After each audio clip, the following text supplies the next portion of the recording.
بەناوی خوای گەورە سڵاوتان لەبێت بینەرانی بەڕێز و خۆشەویست وەفدێکی حکوومەتی هەرێمی کوردستان بە سەرۆکاتی ئاوات شێخ زەراب وەزیری دارایی حکوومەتی هەرێمی کوردستان لە بەغداد سەردانی بەغدادیان کردو لەگەڵ لیژنەی دارایی پەرلەمانی عێراق کۆبوونەوە لەبارەی ناوڕۆکی کۆبوونەوەکە دکتۆر جەمال کۆچەر ئەندامی لیژنەی دارایی پەرلەمانی عێراق بە پەیامی ڕاگەیاند کۆبوونەوەکە ئەم شەویست دەرەنجامێکی نەبووە بەهۆی ئەوەی کە سەرۆکی لیژنەی دارایی پەرلەمانی عێراق سەفەری بۆ وڵاتی کوێت کردو و لە هەمان کاتدا سەرۆکی شاندی هەرێمیش کە وەزیری دارایی بوو ئەویش بەشداری کۆبوونەوەکەی نەکردووە وا بڕیارە سپەی جارێکی دیکە شاندی هەرێم لەگەڵ لیژنەی دارایی پەرلەمانی عێراق کۆبێتەوە لە بەرنامەی ئەمڕۆ بە میواندارێک لە بەڕێزان محەممەد حسێن بەڕێوەبەری ناوەندی عێراقی بۆ لێکۆڵینەوە و شیکاری سیاسیەکان لە سودۆی سەرکی هەروە لە هەولێرە دکتۆر عەلی کەریم شارەزایی کاروباری عێراق قسە لە سەرنجامی شاندی هەرێم بۆ بەغداد دەکەین و باز لەوە دەکەین ئایا ئەم شاندەی کە ڕۆشت و ئەم جارش هاوشێوەی پێشوە یاخود خاوەنی بڕیارە و تا چەندێک پێویست شاندێکی سیاسی بچێتە بەغدا و بەبێ نەوتیش پشکی هەرێم لە پرۆژە یاسای بودجەتی بەسەردەگە هەرێم ئامادە نەبێت نەوت تەسلیم بکات. جارێکی دیکە شاندی حکوومەتی هەرێم سەردانی بەغدای کردەوە و لەگەڵ لیژنەی دارایی پەرلەمانی عێراق کۆبوونەوە. شاندەکەی ئەم جارەی حکوومەتی هەرێم لەلایەن وەزیری دارایی ئاوات شێخ زەرابەوە سەرۆکایەتی دەکرێت و ئەندامەکانی لە هەریەک لە دارا ڕەشید وەزیری پلاندانان و خالید شوانی وەزیری هەرێم بۆ کاروباری بەغدا و ئومێد سەباح سەرۆکی دیوانی ئەنجومەنی وەزیران پێکاتووە. با بۆچوونی چاودێران شاندەکەی هەرێم هاوشێوەی جارانی پێشوو لە کەسانی خاوەن بڕیار لە دۆسی نەوت پێک ناتووە و بۆ هەر بڕیارێک دەبێت بگەڕێنەوە سەروی خۆیان. با پێی زانیاریەکان کۆبوونەوەی لیژنەی دارایی پەرلەمانی عێراق لەگەڵ شاندی هەرێم لە چوارچەوەی چاوپێکەوتنی هەموو وەزارەت و پارێزگاکانی عێراق دێت لەبارەی پشکەکەیان لە بودجەی گشتی. لە ئێستادا لیژنەی دارایی پەرلەمانی عێراق دوو پێشنیازی بۆ پشکی هەرێم هەیە کە ئەمانن تەسلیمکردنی هەموو نەوتی هەرێم یان ڕادەستکردنی داهاتی 250,000 بەرمیل بە نرخی کۆمپانیای سۆمۆ.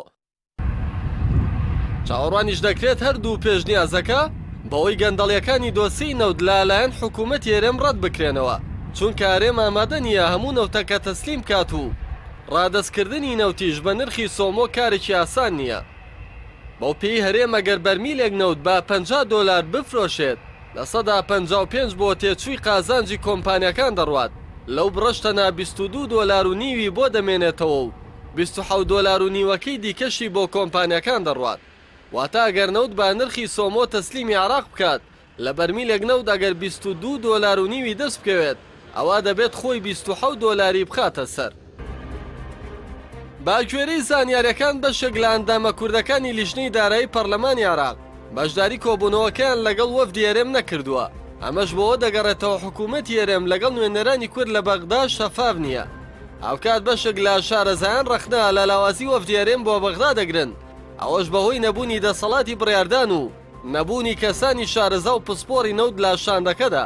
ئەمە لە کاتێکدا حکوومەت و پەرلەمانی عێراق زانیاری وردیان لەبارەی داهات و فرۆشتنی نەوت لەلایەن حکوومەتی هەرێم لا بەردەستدایە. لەو چوارچەوێشدا بەپێی تێژینەوەیەکی ئەنجومەنی نوێنەرانی عێراق حکوومەتی هەرێم لە ساڵی 2014ەوە تا مانگی تشتینی یەکەمی 2019 بە بەهای 41 ملیار نەوتی لە دەرەوەی کۆمپانیای سۆمۆ و لە ڕێگەی بەندەری جەیهانی تورکیاوە فرۆشتووە. هەر بەپێی توێژینەوەکە لە ساڵی 2005 بۆ 2019 هەرێم 96 تریلیۆن و 196 ملیار و 530 ملیۆن دیناری لە بەغداوە بۆ هاتووە و لە بەرامبەرەوەشدا هەرێم تەنها بڕی 2 تریلیۆن داهاتی بۆ حکوومەتی ناوەندی گەڕاندۆتەوە. سەردانی شاندی هەرێم بۆ بەغدا و کاتە لەگەڵ نزیکبوونەوەی وادەی دەنگدان لەسەر پرۆژە یاسای بودجەی عێراق بۆ ساڵی 2021 پێشبینیش دەکرێت سەرەتای مانگی داهاتوو پەرلەمانی عێراق پرۆژە یاساکە پەسەند بکات. و629 ملیار.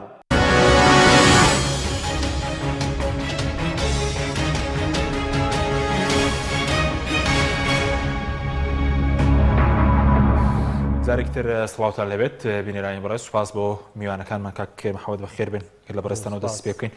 سەبارەت بە چوونی شاندەکە پێ دوایە ئەم جارش کە شاندەکە ڕۆشتووە پێ دوایە شاندێکی خاوەن بڕیارە و شاندێکی شارەزانشم لە بواری نەوت و دارایی خۆی لە ڕاستیە ئەم جەولەی مفۆزاتەی کە چاوەڕوانەکرێت لە ڕۆژانی داهاتوە دەست پێ بکرێ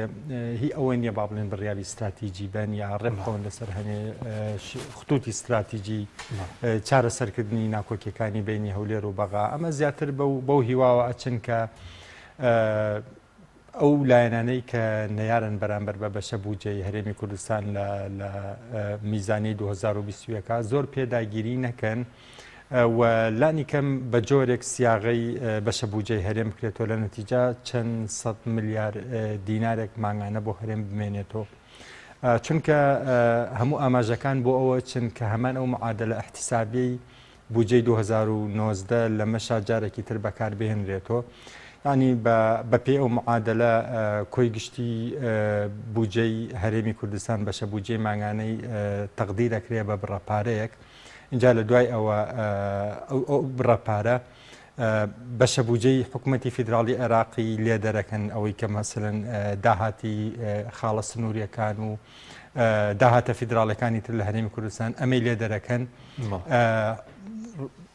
پارەی 250,000 بەرمیل نەوتی ڕۆژانەی لێ دەرەکەن لە دوای هەموو ئەمانە چی ئەمێنێتەوە ئەوان حسابیەکەن ئەوە بوو لە ساڵی 2019 نزیکەی 320 میلیار ئەماوە ئەوە بوو لە حکوومەتەکەی مستەفا کازمی ئەوەشی بە بەردەوامی نەهێشتەوە چەند جارێک بڕی ئەوە تا ئێستش بڕیوەتی لە ساڵی 2020 هیوای بەرپرسانی هەرێم بەلای زۆرەوە ئەوەیە کە بە جۆرێک بەشە بوجەی هەرێم سیاغە بکرێتەوە لەم معادلە حسابیە لانی کەم شتێکی معقولی بۆ دوانیم جارە قورس بێن ینی نەشینەوە پەرلەمانی عێراقەوەی کەوەکو 2019 گەر نەوتیش نەنێرن بڕەپارێک بێت ئەم سەپاندنی ئەم بڕگای خۆ چەسپاندنی ناو پرۆژاسی بجێ 2020 کارێکی قورس نیە ئەکید قورسە لەبەر ئەوەی ئێستا عێراقیش خۆی برسێتی عێراقش خۆی کێشەی گەورەی دارایی هەیە لە بودجەی ساڵی 2021 وا تەخمین کراوەگە نرخی نەوتیش بەرز بێتەوە لانی کەم 50 تریلیۆن دینار کورتهێنانی هەیە ئەی تۆ ئەم کورتهێنانەوە ناتوانانی دەستکراوە بیت و ناتوانانی با بڵێن بەخشن دەبی بەرامبەر هەرێمی کوردستان و کۆی لە ساڵانی ڕابردووە واخوانیان نیشانەدا ئەکید قورسە بەڵام ئەومان لەبیر نەچێت لە بەشە بوجەی ساڵی 2019 و 2020 ڕاستە هەرێمی کوردستان بەشە بوجەی نێنەر بەڵام بە بەهای ئەو 250,000 بەرمیلی نەوتەی ڕۆژانیان لە بەشە بوجەی هەرێم ئەبڕی حسابیانە کرد بە نرخی نەوتی عێراق کە سۆمۆ ئەیفرۆشێ کە ئەمە زۆر زیاترە لەو نرخەی هەرێمی کوردستان خۆی ئەیفرۆشێ ینی هەرێمی کوردستان جگەلەوەی حەقی ئەو نەوتەشی داوە تەنانەت ئەو تەعویزەشی داوە کە ئەمان هەرزانتر فرۆشتویانە لە سۆمۆ بۆ هەر بەرمیلێک جاری وهەیە $8 باشە بەز وەفدەکە وەفدێکی خاوەن بڕیارە پێت وایە بۆ شارەزان لە بواری نەوت و دارایی ئەوفدەی کە ڕۆژوو ئەم جارە ئێستا لەگەڵ ژنەی دارایی عێراق پەرلەمانی عێراق ئەمڕۆ کۆبوون و وابرە سپەش دارێکتر کۆبوون لە ڕاستیە یعنی ئەگەر خاوەن بڕیار بێت و ئەگەر خاوەن بڕیاریش نەبێ زۆر لە مەسەلەکە ناگۆڕێ بە قەناعەتی من گریمانەگەر ئەم وەفدە سەرۆکوەزیران مەسرور بەرزانی و جێگری سەرۆکوەزیران قوبات تاڵەبانیشی لەگەڵا بێک ئەمانە بەسترین دەسڵاتی تەنفیزین لە هەرێمی کوردستانە زۆر لە مەسەلەکە ناگۆڕا وەکو وتم لە ئێستا سەرچاوی داهاتەکان تەواو کەمی کردووە بۆ هەرێم و بۆ بەغا خۆی برسێتی پێویستی بە پارەیە ئامادە نیەت بە دەستکراوە بێ وەکو ساڵانی پێش و پارە با بە هەرێم وەکو شارەزایی لە بواری نەوتە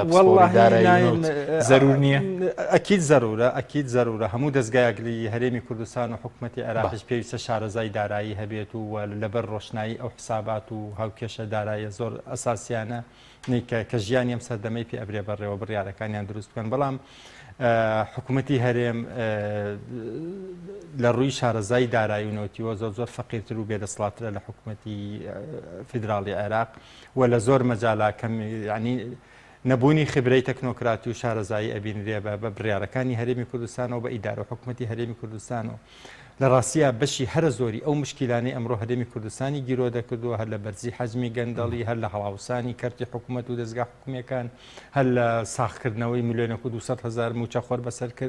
کەرتی گشتی هەرێمی کوردستان و هەموو ئەمانە دەرەنجامی بێخبرەیی و بێشارەزایی و نەخوێنەواری داراییە یعنی حکوومەتی هەرێم و باە بەدەست دوو بەقاڵە زۆر باشتری بدەڕێەوە لەوەی کە لە 30 ساڵی ڕابردووە پارتیویکێتی کردوانە تاپەن ئەمە چی ئەمە دەرن کی حەزەکە ئەوە ماڵی خۆی کاول بکە ینی ئەمە شتێک نییە با بڵێن بە مەبەست ئەو وەزعیان دروست کرد بێکەیسە وەکو قڕێکە هەموویانی تا چقیوە ئەمە بەرەنجامی ناشارەزایی و بێتەجروبەی و نەزانیە لە ئیدارا ینی نەزانیە لە بەڕێوەبردننی سەرچاوە و داهات و مقدراتی ئەم وڵاتەوە ئەکید ئەگەر قسە لەسەرەوە دیایە ئەمانە شارەزایان هەیە یان نا خەڵکی تەکنۆکرات و خەبیریان هەیە یان باسی ئەو معادلەکەن کەیسە ئەمانی تێبا بڵێن تا چقیوە. بەڵێ سوپاس دەکەم. ئەگەر بچین هەولێر لای دکتۆر عەلی کاک دکتۆر سوپاس بۆ ئامادەبوونی بەڕێزیشت سەبارەت بە پشکی هێرێمەوەندەی کە ئێوە وەکو شارەزای لە کاروباری عێراق ئاگادار بن پێتان وایە چۆن یەکلا دەکرێتەوە ئەوەی کە حکوومەتەکەی مستەفا کازمی ڕژنووسەکە نردوێتی لێبڕین هەبێ ئەگەر نەوتیش نەدرێ بودجێ بێ یاخود بەبێ نەوت هیچ بڕەپارەیەک نایەت.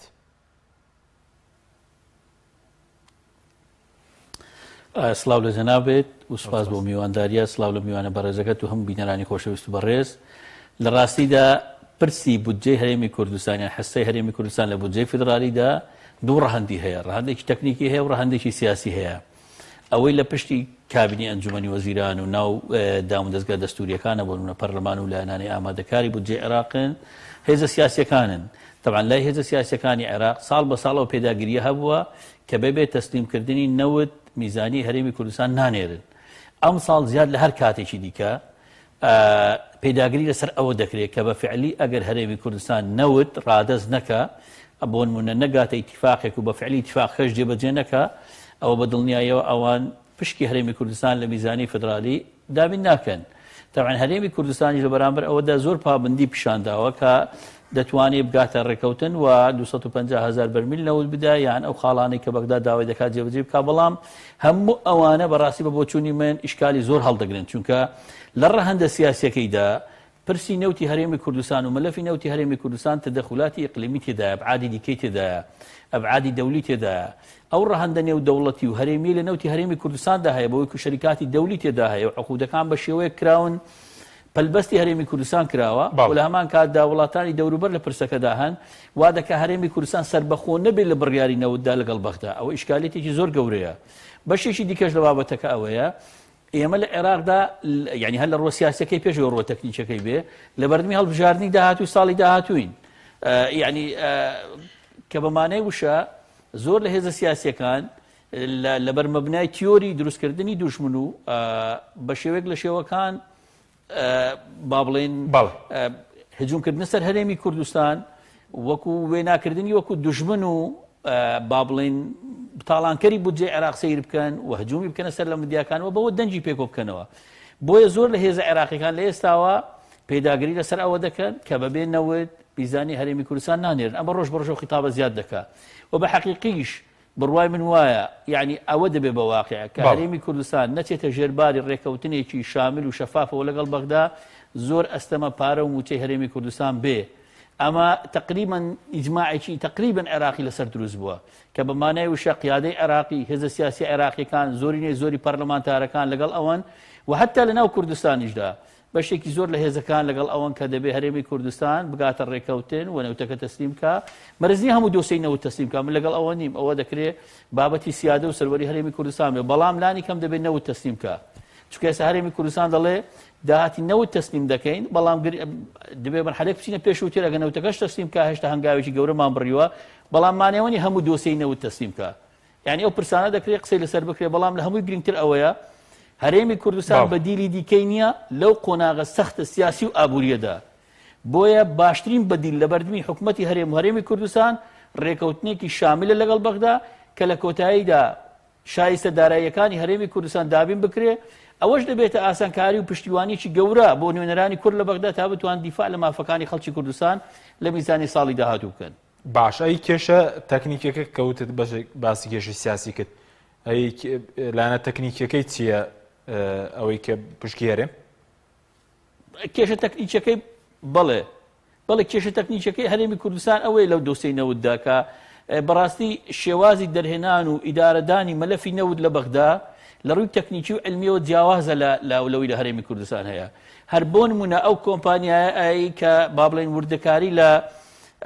بەدواداچوونی کردو وردەکاری لە بواری مەلەفی نەوتی هەرێمدا کردو کۆمپانیای دیلۆت زۆر حقیقەتی بۆ دەرخستی دارش کە زۆر شتی سەلماندەوە کە هەرێمی کوردستان لە ڕووی خبرە و عاقڵمەندی ئیدارەدانی مەلەفی نەوتدا بەڕاستی زۆر لە دواوەیە هەر بۆیە ئەو گرێبەستانی لە بەغدا دەکرێت لەگەڵ کۆمپانیاکان قازانێکی زۆرتری بۆ دەوڵەتە و زۆر کەم تێچوونە مقارنە بەوەی کە هەرێمی کوردستان لەگەڵ کۆمپانیەکان کردوێتی بۆ نمونە ئەوەی بۆ هەرێمی کوردستان ماوەتەوە بەپێی راپۆرتەکانی ئەو کۆمپانیا جیهانیەکە لەو بوارانەدا لێکۆڵینەوە بە دووادا چوون دەکات با بڵێن دەڵێن $7 $8 هەندێک جار $9 یعنی نرخێکی زۆر کەمە و جگە لەوەش عقدەکانی هەرێمی کوردستان کە کراون عقدی شەراکەتن بەڵام لە بەغدا عقدی کارکردنن بۆ نمونەوە کەوانی پسپۆری نەوتن باشتر دەزانن ئەگەر لە هەرێمی کوردستان کۆمپانیایەک بیرێکی وەرگرت بێ کەرتێکی وەرگرت بێ شەریکە تاوەکو کۆتایی نەوتی ئەو بیرە یعنی لە دەرهێنان و فرۆشتن و بە بازارکردن و هەموو شتەکانی بەڵام لە بەغدا نا بۆ مدەیەکی دیاریکراو کەسێک کارێکت بۆ دەکا و کرێکی خۆی دەدی و تەواو دەبێ یعنی ئەو ئیشکالێتە جەوهەریانە وای کردووە کە هەرێمی کوردستان لە فرۆشتنی نەوتەکەیدا کەم تریشتی بۆ بمێنێتەوە هەندێک جار دەڵێن قەرزداریش بێ ئێستاوی لە سوشیال میدیا دەگوترێ لای خۆبەرا دەولیەکان دەگوترێ بەڕاستی بەخۆی جێ پرسیارە لە ڕووی تەکنیکیەوە کە بەڕاستی هەرێمی کوردستان نەوتی فرۆشتووە ئەیکوا داهاتەکەی چۆن دەبێت نەوت بفرۆشی و مەسەڵەن قەرزدار بیان ئەو داهاتەکەمە دەستکەوە بۆ خۆی ئیشکالێکی گەورەیە ڕەنگە هەرێمی کوردستان بیری لەوە کردبێتەوە ئەگەر لە ڕووی مادی و تەکنیکیشەوە زەرەر بکا بەڵام لە ڕووی سیادە و سەروەری و پێگە دابنێ بۆ شتی مستەقبەلی ئەوە شتێکی دیکەیە بەڵام لە کۆتاییدا لەگەڵ ئیشکالێتە سیاسیەکان ئیشکالێتی تەکنیکی زۆر هەیە لە دەرهێنانی نەوت لە فرۆشتنی نەوت لە عقدەکانی نەوت لە شێوازی بە بازارکردنی نەوت و هەتا کۆتایی باشە بەزەوەی کە بەرەزت بە کورتی وەڵامی و پرسیارەشمان دەیت و دواتەگەڕێ بۆ لای بەرەزوتت تەسلیمکردنی نەوتەکە ڕەهەندی ئیقلیمی و نێودوڵەتی هەیە بەڵامان بە پێر راپۆرتەکانی کۆمپانیای دیلۆیتیش بێ بۆنم لە ساڵی 2019 لە سەدا 13ی نەوتێرێن بۆ تورکیا ڕۆشتووە ئەوەی تری بڵێن لە سەدا بڵێن 87ەکەی دیکە خۆ پەیوەزنی بەناوخۆ پێدوایە کە تەسلیم نەکردن پەیوەزنی بە کۆمپانیا حیزبیەکان لێرە هیچ پەیوەندێکی بە بڵێن ڕەهەندی ئیقلیمیەوەیە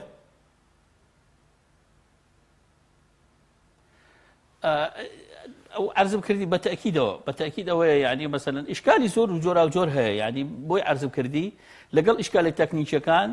ئیشکالێتی ئیقلیمی و دەولی شێ من نامەوێت ناوی هیچ وڵات و شوێنێک بێنم بەڵام بابەتەکە تەنها ئەوە نییە هەرێمی کوردستان بتوانێت بە ئارەزوی خۆی نەوتێکی هەیە و بیفرۆشیان بیداتە بەغدا و بیهێنێ بەڵکو بە ئەبعادی دەولی و ئیقلیمی لە بابەتەکەدا هەیە بە شێوەیەک لە شێوەکان بە نەزانی بوو بێ یان بە بیستی خۆیان بوو بێ بەرپرسانی هەرێمی کوردستان دۆسیەی نەوتیان بە شێوەیەک ڕادەستی لایانی دیکە کردووە کە بەمانای وشە خۆ دەرباسکردن لە یەکجار ئەستەم بێ ئەمە جا ڕەنگێکی ئەگەر بۆ نمونە با بڵێن لە نیەت سافیەوە بووە و لە نەزانیەوە بووە بەشێکی پەیوەستە بەوەی کە هەرێمی کوردستان خۆبەرا و عاقڵمەندانی دڵسۆزی نەناردوتە بوارەکە خۆبەرای قانونی ناردو بۆی عقدەکانیان بە شێوەیەک بۆ بکەن لە بەرژەوەندی هەرێمی کوردستان بێ و هەتا کۆتایی بەڵام ئەگەر نیەتەکە ئەوە بێ لە پشتیەوە بوو ئەوەی دەرفەت هەبێ پراوێزێکی گەورە دروستکەن لێەوە سوودمەندی شخصی و حزبی و شت هەبێ ئەوە شتێکی دیکەیە لای من لە هەمووی گرنگتر ئەوەیە کە بڵێم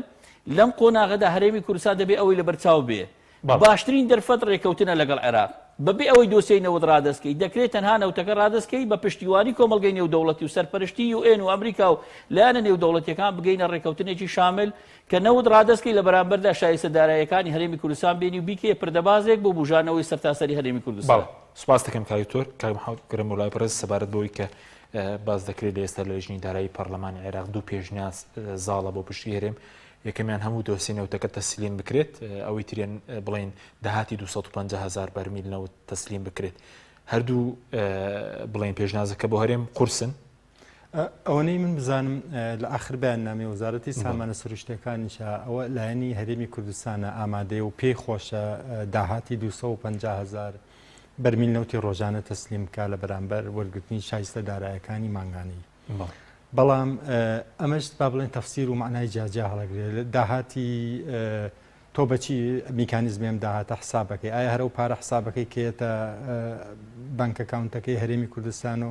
کامە جاری وا هەیە بۆ بەرمیلێنەوە ڕەنگە لە نەتیجا لە دوای حەقدەستی کۆمپانیاکان و خەرجی فرۆشتن و مارکێتین و هەناردەکردن و کرێ بۆ ڕێوەمانە ڕەنگە $20 کەمتر بمێنێتەوە لە ئێستاشاکە نەوت $55 نەوتی برێن. بەڵام ڕەنگە لایەنی عراقی بڵێ نامن تا ئیسە شەروان و تۆم بە نرخی سۆمۆ داهاتی $55 بێت چەند لانی کەم $52 بۆ نەوتی عراقیانی عراق سێ با بڵێن جۆری نەوتە فرۆشێ قرس وەسەد سووک ئەگەر بەوەسەتیش حسابیکان کەمتر نییە لە $51 نەوتی بەسرا باش ئەگەرەوەی زیادی داهاتەکەی بخاتە بزەبێت ینی ئەگەر هەرێم ئەو 250,000 ئەبێ با بڵێن ئەبێت دەبڵی کەیتۆ بێت بە 500,000 بەرمیل اینجا لایەنی عراقی ڕازەکە ئۆکێ اینجا کە تۆ ئەمەشت کرد لایەنی عراقی ئامادەیە ئەوەنە پارەبات بە هەرێم کە هەم خەرجی و مەسروفی حکوومەتی هەرێم و موچە خۆرانی و ئەمانە دابین بکەوە هەم حەقدەسی کۆمپانیا نەوتەکانیش ئەمە تۆزێک قورسە ئەم ڕقەمانە کە تۆی ئاوا باسیەکەیت ئێمە باسەکەی نێراکە لە دوور و تەماشای مەسەلەکەەکەین ئاسان باسەکرێ بەڵام کە یەتە سەرباری واقعی ئەمە بڕێکی زۆر پارەی گەرەکە ماگانە بۆی تەعویزی ئەم کە لێنە بکاتەوە بۆیە تۆزێک قورسە گەر فشاری لایەنی سێهەم نەبێت لەم لایەنی سێمە نەتەوەیە گرتوەکانە ئەمریکیەکانە ئێرانە یا هەر کەسێکە نازانم ئەگەر فشاری لایەنی سێم نەبێ ئەگەرچی تۆنی با بڵێن لێدوان و وتەی بەرپرسانی عراقی و هەرێمیش تا ئیسە لەوەن بەو ئاراستە نییە کە دوور بن لەیەکۆ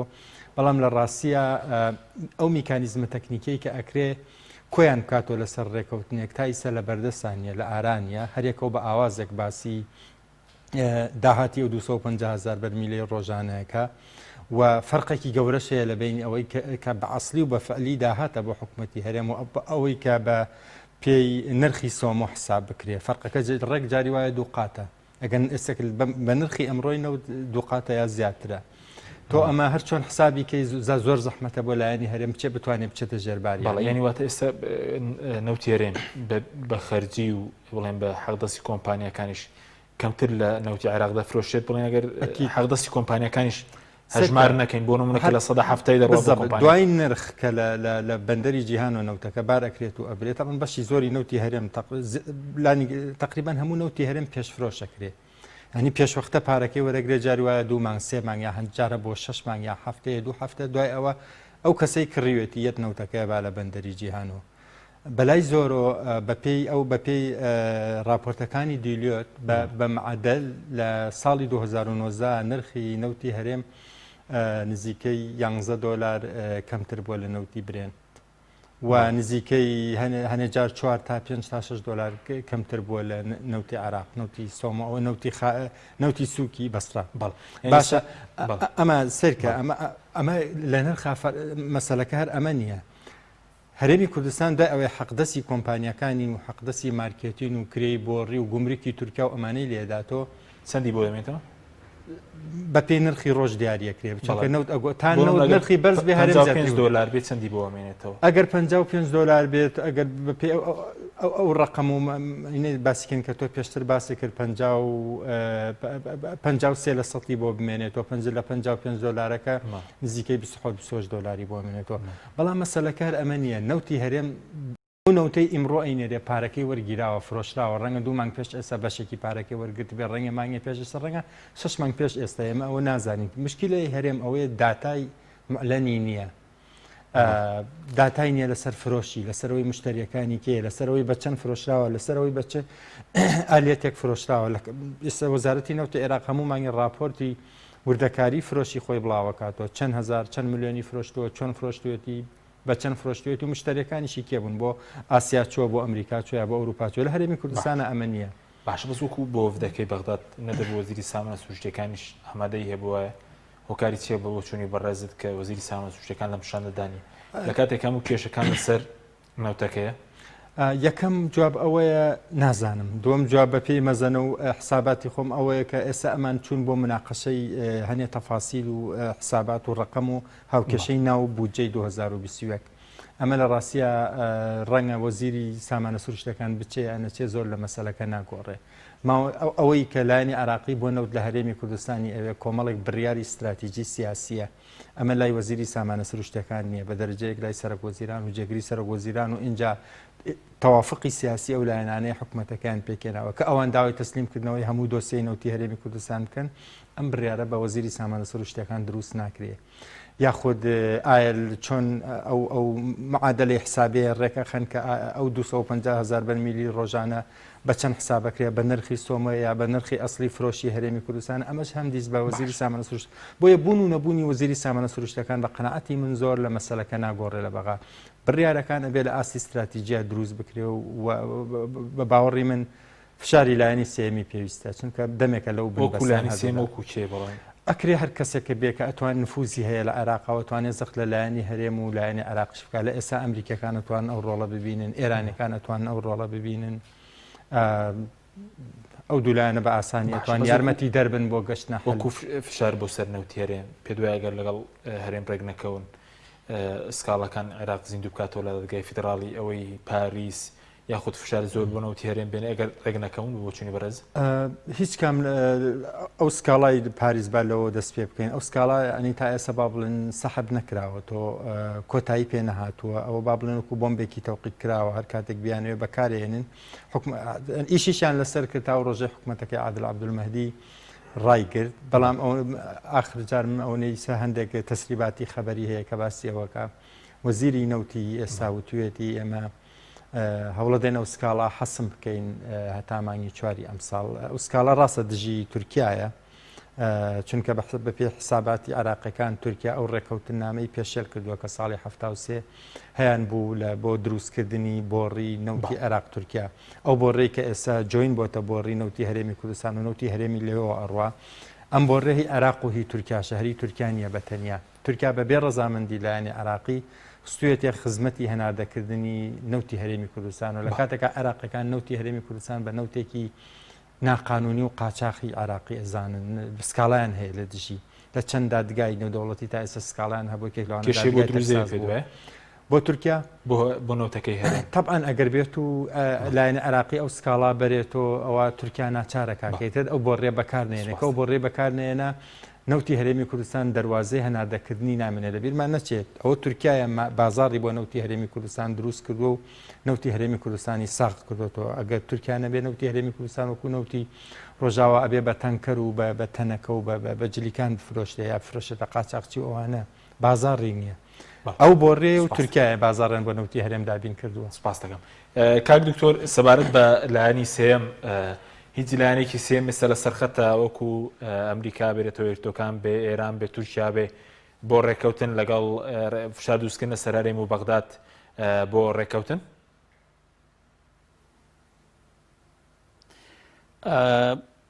ئەوەندەی لە پشتی پەردەوە هەندێک شت دەگوترێ و بەڕاستی بەڕاشکاوانش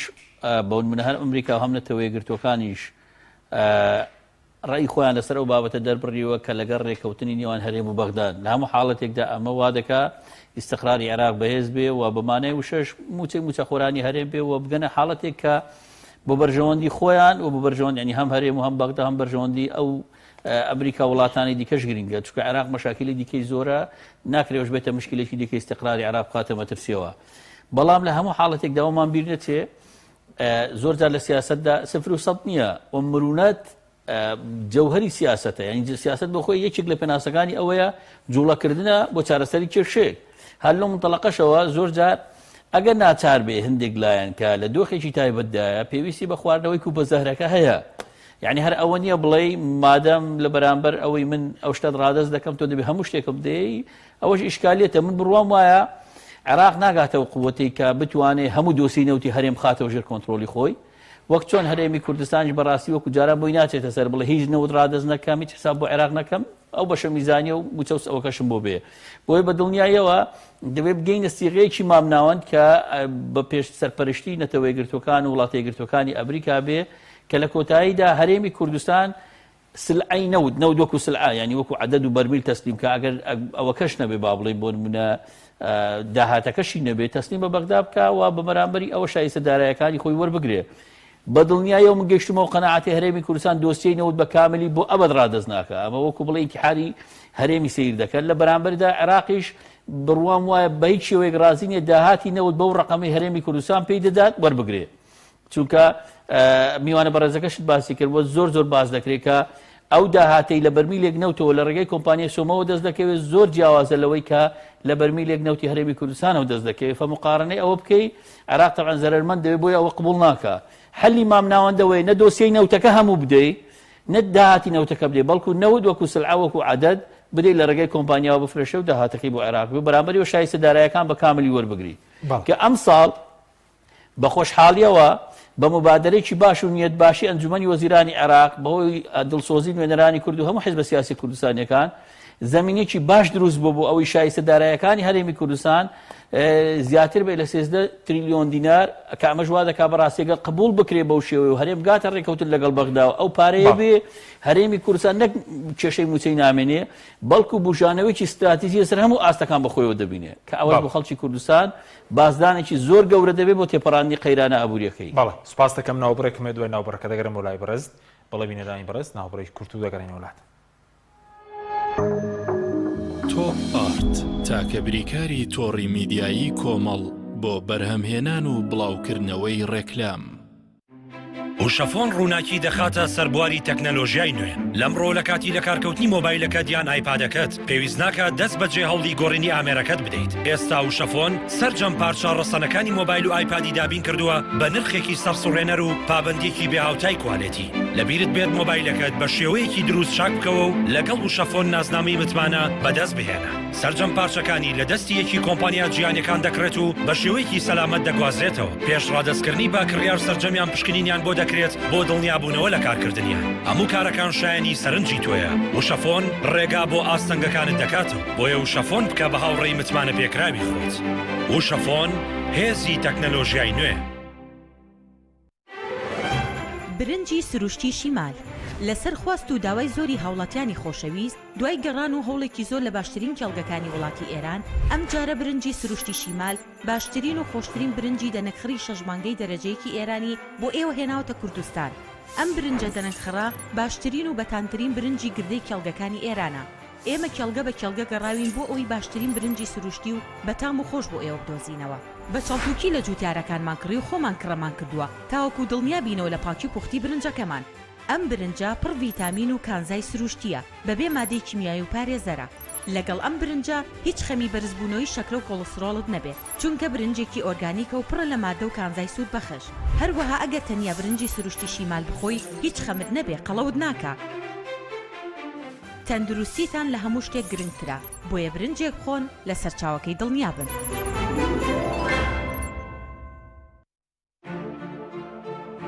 بە باشترین کۆڵەتی دەستمان پێکرد و وەک هەمیشە باشترین بەرهەم پێشکەش دەکەین. کارگەی هەڵاڵە بە ئەزمموی 12 ساڵی ڕابردوو لە دروستکردنی بوتڵی غازی ماڵان کە ئێستا لە تەواوی کوردستاندا بوونی هەیە بەردەوامە لە خزمەتکردن و ئێستا هاوشێوەی کارەکەمان تەنکی غازی LPG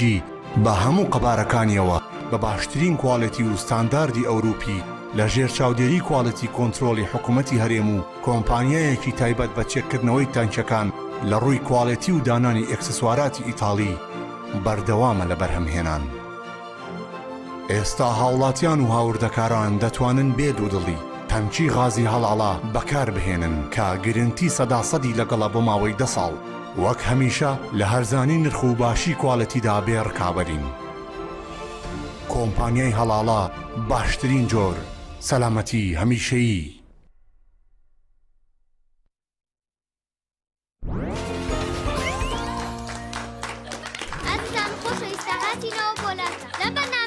خۆشترین و باشترین جە بە ساڵ دەبژێرین سەرەتاش لە بەشداربووی دەستە سەفمانەوە دەست پێەکەین. پرسیاری یەکەممان دەڵێت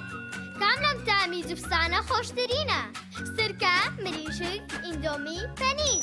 ئیندۆمی. وەڵامەکە زۆر ڕاستە. ئێستا دەچینە لای بەشداربووی دەستە ڕاست. پرسیاری دووەممان دەڵێت کام جۆری جبس منداڵە زیاتر ئارەزووی دەکەن؟ سەدڵ، کیسە، خێزانی هەمویان.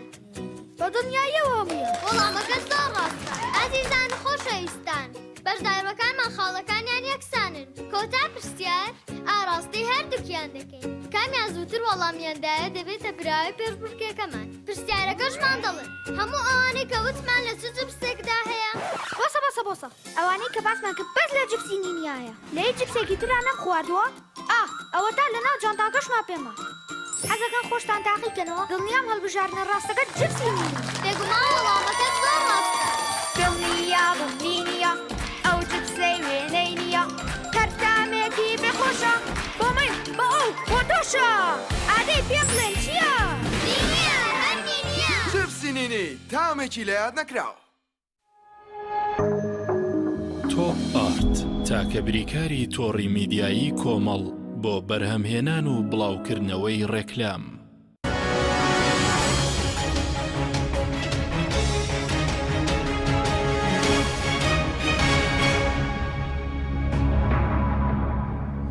جارێکتر سڵاوتان لەبێت بینەرانی بەڕێز. کاک دکتۆر پێش ناوڕەکە پێشتر باس لەوە کرد کە کێشەیەکی سیاسیە بۆ پشکی هەرێم، پێ دوایە ئەم کێشە سیاسیە بە چوونی شاندی حکومی چارەسەر دەبێت یاخود پێویستی بە شاندی سیاسی یاخود لە سەراسی بەغداش نوێنەرانی کورد لە سەرۆک کۆمارە پەرلەمانتارە وەزیرەکان وەکو پێویست ڕۆڵی خۆیان بینیوە؟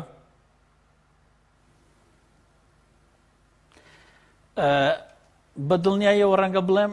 کەس وەکو خۆی ڕۆڵی تەواوی نەبینیوە لە هەمان کاتە ناشتوان بڵێم کەس بێڕۆڵ بووە لەو بابەتەدا.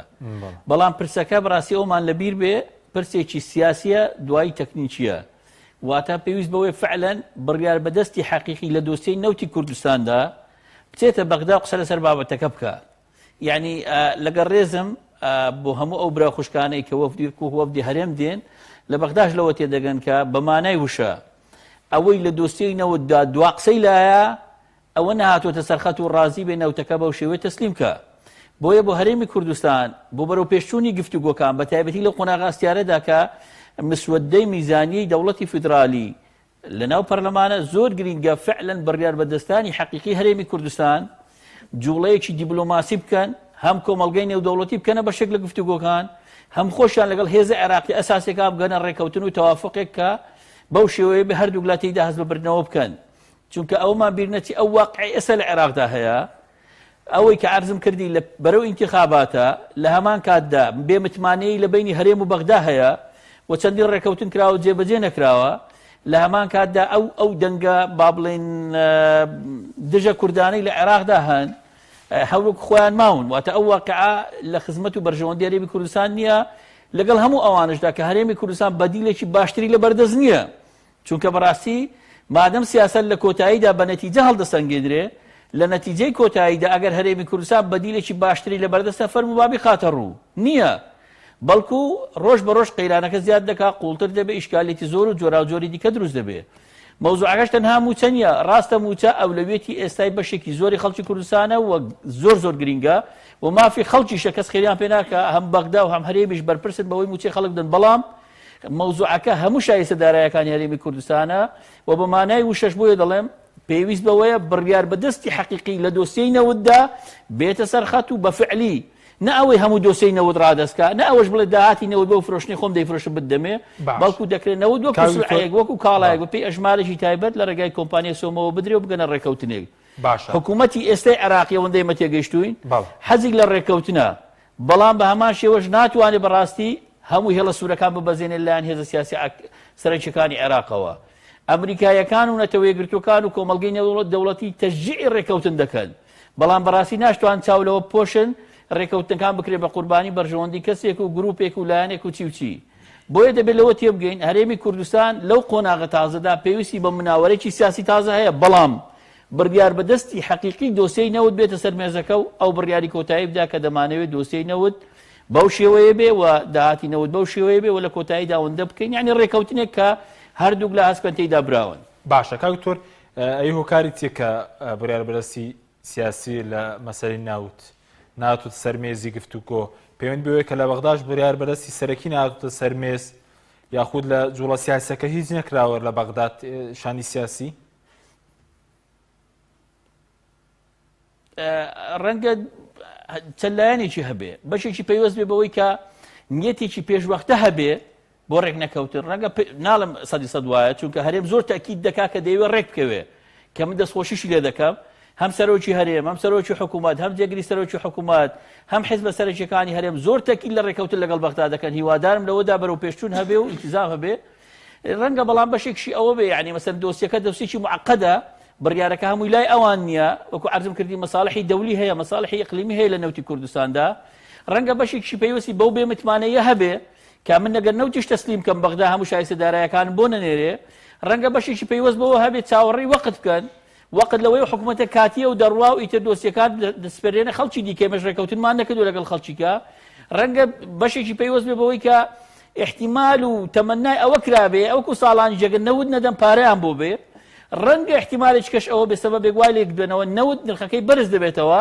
ئەو کاتە پەیوەند با بڵێن احتیاجیان بە بەغدا نامێنێ و بەڵکو قازانی زیاتر دەکەنەوە عەدەدە بەرمیلە لێرە خۆیان بیفرۆشن ڕاستەخۆ ئەگەر زۆر کەمیشان بۆ بێنێتەوە لەو میزانی کە لە بەغداوە دی احتیمالاتی زۆرا زۆر هەیە ئەمە لە هەمووی گرنگتر ئەوەیە ئێمە لەوە تێبگەین هەرێمی کوردستان بڕیار بەدەستە ڕاستەقینەکانی هەرێمی کوردستان دەبێ لەو قۆناغە سیاسی نوێ وا تێبگەن کە ئەگەر وەکو تاکتیکیش بێ لەگەڵ عێراق بگەنە ڕێکەوتنێک ئەمەش مانای تەسلیم بوون نییە نەخێر سیاست وەکو عەرزم کردی سفر و سەتی تێدا نییە بەڵام لەم قۆناغەدا هەرێم بەدیلی باشتری لە بەردەست نییە بەمانای وشەش عێراق و هەرێمی کوردستانیش پێویستیان بە یەکە هێزە سەرەکیەکانی عێراقیش پێویستیان بەوەیە بەمانای وشە بگەنە ڕێکەوتنێک بەڵام بەو شێوەی کە هەستکەم براون چکە پێش انتخاباتین و هەرێمی کوردستانیش بۆ دەرباسکردنی هەرێم و خەڵکەکەی لەو چەرمەسەری و ئیشکالێتە ئابوووریە قورسەی پێوەی دەناڵانی پێویستی بە ڕێکەوتنە لەگەڵ بەغدا بەدەر لە ڕێکەوتن لەگەڵ بەغدا بەدیلەکانی دیکە پێم وایە بەرەو دواوەیە و ئیشکالێتی زۆر دروست دەکا و بەرپرسانی هەرێمیش باشتر لە هەموو کەس دەزانن باڵە پەیامەکان دیارە پێگەیشتووە سوپاس دەکەم دەگەرم وڵات دواتر کاک دکتۆر کاک محەممەد سەبارەت بە بەدیلی ڕێک نەکەوتن و کاک دکتۆر دەڵێ باشین بەدیل لە ڕێکەوتن ئەگەر ڕێک نەکەون بەدیلی دیکەمان هەیە وەکو هەرێم سەراسیان هۆی خود دۆخی دارایی و موچە پێدوای چی بەستە دەگەر ڕێک نەکەون من لەو قسەی دوایینی دکتۆر عەلیوە دەست پێ یەکەم کە باشترین چارەسەر بۆ هەردوو لە هەم حکوومەتی عێراق و حکوومەتی هەرێمیش دیزاینکردنی چارەسەرێکی هەردوو لا براوەیە چارەسەرێک کە هەردوو لا با بڵێن مساومە بکەن لەسەر بەشێکی ئەوەی کە ئێستا یانەوێت و بگەنە ڕێکەوتنێک هەردوو لایەنەکو براوە لێ دەرچن بەڵام ئەگەر ئەمە نەکرێت چی و ئەگەر ئەمەش بکرێتی بە قەناعەتی من نەوت تازە چارەسەر نییە بۆ دۆخی ئابووری عێراق و هەرێمی کوردستانیش و عێراق و هەرێمی کوردستانیش لە ئۆکسیجین زیاتر پێویستیان بە ڕیفۆرمی ئابووری و دارایی و سیاسی و ئیداریە و بەبێ ڕیفۆرم ئەم زنجیرە ڕیفۆرمە ئەم ڕستە ڕیفۆرمە نەوت دوو ئۆنی ترە بڕەکەی زۆر ببێ با بڵێن هەناردەی عێراق و هەرێمیش دوو ئۆنی ترەی زۆر ببێ و نرخی نەوتیش بگاتە 90 دلار و 100 دلاریش هەم دیسکێشەکانی هەرێم و عێراق وەکو خۆی ئەمێنێت بەڵام چێ ڕەنگە تەئجیل ببێ ئەوەی ئەبێ ئەم ساڵ بتەقێتەوە 5 ساڵی کە ئەتەقێتەوە سوپاس بۆ پەتای ڤایرۆسی کۆرۆنا ئەم قەیرانانەی بۆ هێناینە پێشەوە و واقعی ئەو سیستەمە داڕزا و داڕوخاوی نیشانداین کە وەکو شێرە بەفرینەیەکە ئەم دوو سیستەمە سیاسی لە عێراقا ڕاگرد بوو بە قەناعەتی من ئەگەر ڕێبکەون و ئەگەر ڕێنەکەون بەدیلی ئەساسی چارەسەری ئەساسی بۆ هەرێمی کوردستان و بۆ عێراقیش ئەوەیە ڕیفۆرمێکی گشتگیر و هەمەلایەنە بکرێ حکوومەت کەم بکرێتەوە بڕی گەندەڵی و ئەو ڕاوڕوت و دزی و مۆنۆپۆلی لە بازارەکانی کوردستانە سیاسەکان لە بازارەکانی عێراقشە بە هەمان شێوە سیاسەکان و میلیشیاکانیان دەستیان پێکردووە ئەمە کەم بکرێتەوە و هاوکات لێگەڕێ کەرتی تایبەت بژی و هەناسە بدا و کار و بازار بۆ خەڵک دروست بکە ممکن نییە دوو حکوومەتە بتوانن 40 میلیۆن دانیشتوانی عێراق بژێنن و موچە بن بە هەمووی و کار بۆ هەمووی دابین بکەن و داهاتەکانی عێراق و هەرێمی کوردستانی زۆر سنووردارە هەموو داهاتە نەوتیەکانیان سنووردارە و لە باشترین حاڵەتە بەشی ئەوە ناکە ڕبعێکی دانیشتوانی عێراق بە ستانداردی ژیانی ئەم سەردەمە بژێنێ بۆیە هەل و چارەسەر ئەوەیە ئابووری عێراق و کوردستانیش ڕزگار بکەی لە چنی ئەم میلیشیا و مافیا سیاسیانە لەگەڕێی کەرتی تایبەت و بازار ببوژێتەوە سنوورێک دابنێ بۆ مۆنۆپۆلی سیاسی کە لە بازارەکانە دروستیان کردووە و ئاستی بەهادەردان و گەندەڵی ئەم دوو تەبەقە سیاسی لە هەولێر و بەغا هەیە کەمی کەیتەوە ئەمە حلە بەبێ ڕێکەوتن و بەڕێکەوتن و هەر ئەمە حلە بۆ خۆمان لە سەراستی کوردستان ڵێکی کێشەی موچە هەیە ئەگەر لەگەڵ عێراق ڕێک نەکەون پێ دوای موچە خراپتر دەبێت یاخود بەدیلی شێ ئەگەر ڕێکیش نەکەون بۆ نمونە بەسبەت کوردستانی خۆمان کاکە لە هەموو کارمەندانی کەرتی گشتی لە هەرێمی کوردستانە نزیکەی 750,000 کەسن بەڵام 6 میلیۆن کەس لە کوردستانە ئەژی ئۆکەی ڕێکەون و موچە بێت و با بڵێن عێراق ڕازی بکرێ موچە بنێرێ ئەم 750,000 کەسە ڕازیەکە ئەو هەزاران گەنجەی کە ئەم ساڵ تەخەڕوجیان کردو یان با بڵێن هەر خوێندنیان تاوا نەکردو بە دوای کارە ئەگەڕێن و بە دوای ژیانێکی بە کەرامەتەوە ئەگەڕێن تۆ ئەوانە چۆن ئەژێنی با بڵێن ئەبێ وەزعێک دروست بکرێ بازار و کەرتی تایبەت و ئابووریەکی بازاری ئازاد دروست بکرێ بۆی کار بۆ خەڵک دروست بکە ژیان بۆ خەڵک دروست بکە ممکن نییە لێگەڕێ هەتایە حکوومەت بازار و ئابووری کۆنتترۆل بکات و اینجا دوایش بڵێ وەرە بێ هەلی کارم بۆ دروست بکە و تاعینم کە و بمژێنە شتی وان نییە لە دنیا ئەم ئالیەتە زۆر غەڵەتە ئەم سیستەمە زۆر غەڵەتە ئەم سیستەمە ئیشیە کرد لە هەفتاکانی قڕنی بیسەما و کاتە دانیشتوانی عێراق 14 میلیۆن کەس و داهاتیش زۆر بوو و خەرجی ژیانیش وەکو ئێستا نەبوو هەموو ماڵە سیارەی نەبوو وەکو ئێستا هەموو ماڵی ئەو هەموو ئامێرە کارەباییان نەبوو ئەبێ ئەم سیستەمە سەر لە نوێ دابڕێژرێتەوە بەداخەوە لە ئێسام ئیرادە سیاسیە نابینێت نە لە بەغاو نە لە هەولێریش بەڵام ئەگەر بێت و ئەمە نەکرێت ئەم ریفۆرمە گشتگیرە نەکرێت باشترین چارەسەر ئەوەیە تەقینەوەی کێشەکان لەم ساڵا دواخا بۆ ساڵی داهاتوو یا 2 ساڵی تر لە نەتیجام کێشانە هەرە تەقێتەوە وەکو چۆن لە بەغا تەقیەوە ئەوانەی خۆپیشاندانیان کرد لە بەغا هەمویان دەنگدەرەکانی ئەم حکوومەتەن کە بە حکوومەتی زۆری نەشیعە ناوەبرێت لە 17 ساڵی ڕابردووە ئەوانەی لە هەرێمی کوردستانە زۆربەی ئەو کارمەندانی کەتی گشتی کە خۆپیشاندانیانە کرد ئەوانن کە پارتیوکێتی لە 30 ساڵی ڕابردووە بە تەسکی حزبی خۆیان تاعینیان کردوون ئەوان تاعینیان کردن بۆی ببنە لایەنگر و دەست و پێوەنی حزبەکانیان بەڵام ئێستا ئەو تاعینکراوانەی کە بە تەسکەی پارتیوکێتیش تاعینکراون ئەچنە جادەکان و بەربارانیانەکەن و جنێویان پێدەن و مناڵەکانیان ئەوان هاتووە مەقەڕەکانیان سووتێنێ پۆینتەکە چییە؟ ئەم ئالیەتە غەڵەتە ئەم ئالیەتە بەس تەنیا فەساد و بڕی گەندەڵی و بڕی ئەوەی کە پێوتێ دیسفەنکشناڵەتی بڕی ناکارایی زیادەکە بەم ئالیەتەوە هیچ شتێک چارەسەر ناکرێت باشترین چارەسەر تا 6 مانگی کە بڕناکە یا تا ساڵێکی کە بڕناکە و هەم دیسەگەڕێنەوە ئەو نقطەی لێوە دەستمان پێکرد ئەبێ ریفۆرم بکرێت ئەبێ چاکسازی بکرێت بەبێ چاکسازی 100 ڕێکەوتنکەی لەگەڵ بەغا ڕەنگە بڕی ساڵێکی کە نەکات چونکە بەغاشەمان کێشەی تۆی هەیە ئێستا ئەم قەیرانەدارایی لە کوردستان هەیە بڕوا بکە بچۆ بەسرا بچۆ زیقار بچۆ میسانەوەنا ئەو شارە گەورانە عێراق بەقەدەر 2 گوندی کوردستان خزمەت گوزاریتیان نییە لە کاتێکە ئەوان کارمەندەکانیان موچەوەرەگر و لای خۆشمەوەری ناگرێت کێشە لە دابشکردنی موچانیە کێشە هەر ئەوە نییە مەسەرەن پارە لە بەغاوەنایەنە کێشە لە بڕ و حەجمی گەندەڵیە کێشە لەوە دوو مافیای سیاسی بەغا هۆلێریان داگیر کردو بە هەوەسی خۆیان بە خراپترین شێوە ئەم وڵاتە ئیدارەکەن کەسیش نییە لیان بپرسێتەوە سپاس دەکەم دکتۆر کاتمان زۆر کەمەوە بەس سەبارەت بە ئەوەی کە پێ وایە هیچ گۆڕانێک دەبێت ئەگەر هەرێمەکو بژاردەیەک سەیری بکە بڵێت تا ئیدارەی بایدن دێتە سەرخەت و باراستەی ئەوەی کە فشار لەسەر عێراق دروست بکات و هەرێم بەهێز بێتەوە و پشکەکەی مسۆگەر بێت پێ وایە لەم کاتەدا ئەگەرێکی دوورە ئەگەر چاوەڕێەوە بکەن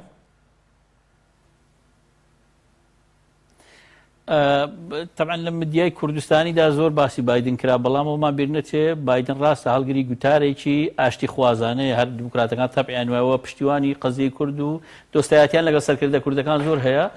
بەڵام بەڕاستی ئەو پەیوەستە بەوەی هەرێمی کوردستان چەند خۆی دەسەلمێنێت چەند خاوەنی گوتارێکی هاوبەشە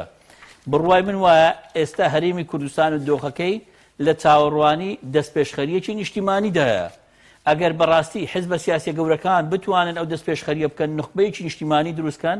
بۆ نمونەگە پارتی بتوانێت ئەگەر نایەکێتی بتوانێت ئەگەر ناکۆمەڵ بتوانێت یان گۆڕان بتوانیان نەوەی نوێ هەر لایەنێک دەتوانێت نخبەی نیشتیمانی کۆکاتەوە لەسەر ئەوەی کە گوتارێکی هاوبەشی نیشتیمانی دروست بێ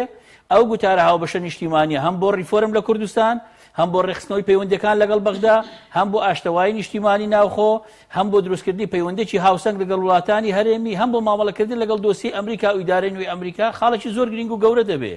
دەنا ئەمریکا تەعامل لەگەڵ کەسێک و شخصێک ناکات چونکە ئەوان لە کوردستان لەگەڵ ئەوەی دۆستی قەزیەی کوردن و حەزیان لە چارەسەری قەزیەی کوردە ئەوەندەی من تێگەشتوم لە ئەمریکا و ئەوە بووم بەڵام لە هەمان کاتدا ئەوان ئیشکالیەت و کەم و کوڕی و لایەنە تاریکەکانی دەسەڵاتدارەتی لە کوردستانیش دەبینن بۆیە ئەومان بیر نەچێ هەمیشە لە دۆستایەتی ئەمریکادا دژایەتێکی زۆر هەیە واتە لەگەڵ ئەوەی کە دۆستی هەرێمی کوردستانە دۆستی عێراقیشە دۆستی تورکیاشە دۆستی هەموو ئەوانەیە کە زۆر جار ئەوەی چگە لە تایبەتمەندەکانی سیاسەتی ئەمریکا دژەکان بەیەکەوە کۆ دەکاتەوە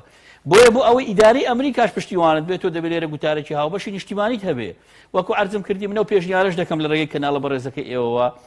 ئەگەر هێزێکی سیاسی لە کوردستان دێتە پێشەوە ئێستا پێویستمان بەوەیە مبادرەیەکی نیشتیمانی بکە نخبەیەکی نیشتیمانی دروستکە ئۆپۆزیسیۆن و دەسەڵات و نخبەی ڕۆشنبیری لە کوردستان بێتە گۆڕەپانەکە بۆ ئەوەی زەمینە دروستکە گوتارێکی هاوبەشی نیشتیمانی دروست بێ هەم بۆ ریفۆرم هەم بۆ ئاشتەوایی نیشتیمانی هەم بۆ دروستکردنەوەی پەیوەندەکان بە شێوەی شتن دروست لەگەڵ بەغدا و ڕێکەوتن هەم بۆ گوتارێکی هاوسەنگ لەگەڵ ناوچەکە لە هەمان کاتدا هەم بۆ گوتار و مامەڵەیەکی تایبەت لەگەڵ دۆسی ئەمریکا ئەوە وا دەکا بەڕاستی لە ڕووی استراتیجیەوە مەدخەلێک بدۆزینەوە بۆ ئەوەی بەمانای وشە دنیا اعتیبار و احترامی تایبەتی هەرێمی کوردستان بگرێ و چارەسەری کێشەکانیش بە شێوەیەکی یەکجاری بکەونە سەر سکەی تایبەتی خۆیان. باشە دوا پرسیارم زۆر بەکوتی سەبارەت بە هاوپەیمانی هیوا هیچ گۆڕانکارێکی دروست کردووە لە بەغداد ئەوەی کە پەرلەمانتارەکان پێکیان هێناوە بە کورتی بێ سوپاس دەکەم.